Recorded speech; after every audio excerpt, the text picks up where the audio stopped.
and efforts to move money from the bloated military budget to programs that address community needs, such as jobs, education, healthcare, repair of infrastructure, and veterans benefits. And we're going to need to work really hard on that in the next few years, aren't we? Moving the money, making sure that our government makes as its top priority the people and the community, not the corporations, not the military, not the wars, not nuclear weapons to the tune of $1 trillion over the next 30 years. What in the world is our government thinking by spending $1 trillion to make our nuclear arsenal bigger, badder, and more powerful than it was even during the height of the Cold War? I can think of so many other, or we can all think of so many other uses for that money. I know how devastated many of us are today. I know, today's the 19th, so we're a good 11 days past the election. Oh, and by the way, the election also happened to be my 60th birthday.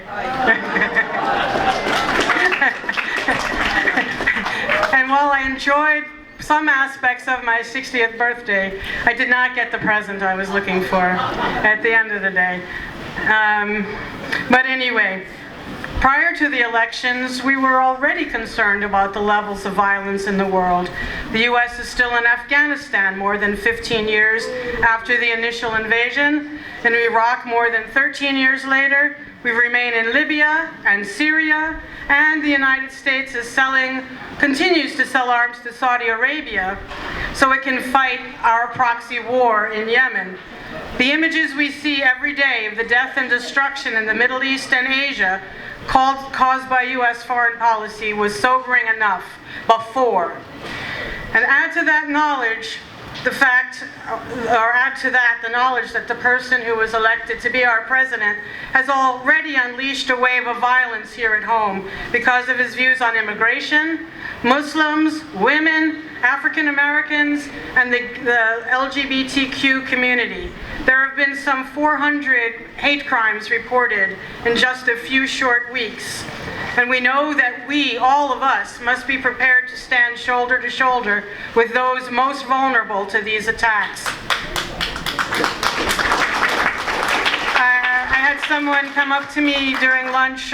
She showed me that Muslim registry pledge. I don't know if you've all seen that if there is a Muslim registry set up, that we're all going to register as Muslim. Yeah.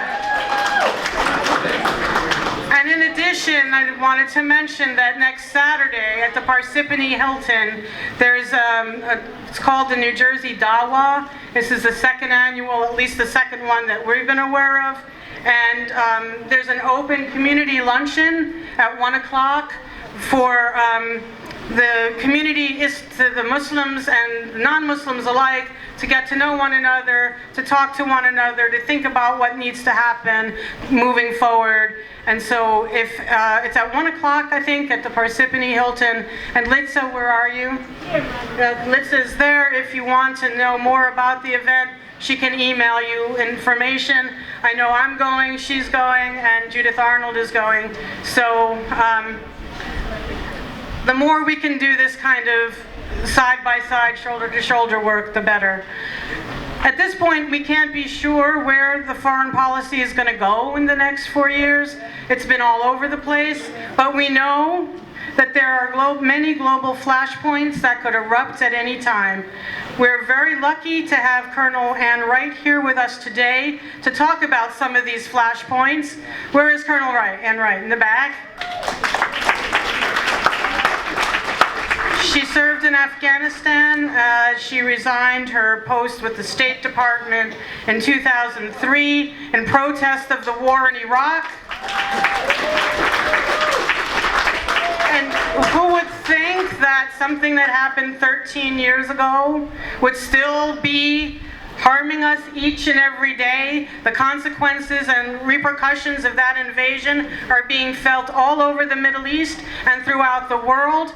And she resigned, Colonel Ann Wright resigned her post because she didn't agree with U.S. foreign policy. I'm so grateful for that action.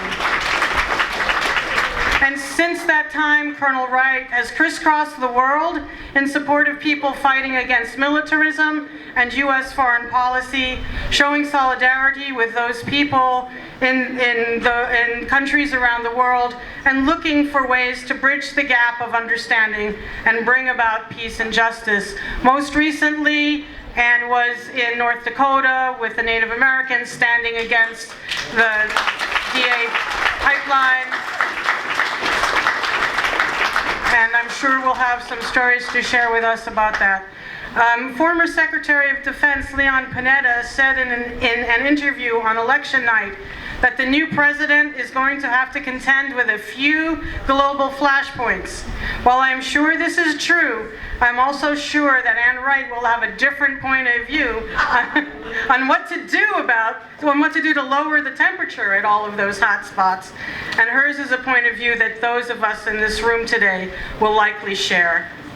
I am so grateful that Anne Wright is here today because her activism will inspire us to continue our resistance, no matter how difficult it may seem. I don't know about you, but while the events of the past couple of weeks are devastating in many ways, I feel better every time I take part in a vigil or make a phone call to oppose the worst of Donald Trump's cabinet appointments.